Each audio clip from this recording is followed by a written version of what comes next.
മോളെ, അച്ഛൻ വന്നത് എൻ്റെ മോളെ ഒന്ന് കാണാനാ. 10-18 വർഷം പോറ്റി വളർത്തി കാക്കയ്ക്കും പരുന്തിനും കൊടുക്കാതെ ഞാൻ വളർത്തിയ എൻ്റെ കുട്ടിയാണ്. അമ്മ ഒരുത്തി അവിടെ വയ്യാണ്ട് കിടക്കുന്നു. സമയം കിട്ടുക അച്ഛാ, ഒന്ന് വന്ന് കാണും. നീ വിളിച്ചാ ചിലപ്പോ നിന്റെ അമ്മ എഴുന്നേറ്റേക്ക് മുന്നേ. അല്ലാതെ അച്ഛൻ വഴക്കിനും മക്കാണത്തിനും ഒന്നും വന്നല്ല മോളെ.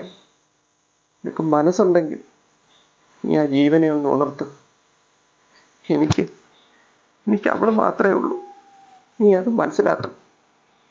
നിനക്കും വളർന്നു വരുന്നുണ്ടല്ലോ ഒരു കുട്ടി.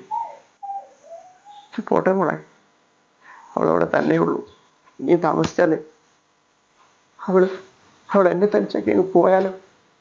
പോവാ മോളെ, പോവാ. നമുക്ക് നല്ലതേ വരൂ.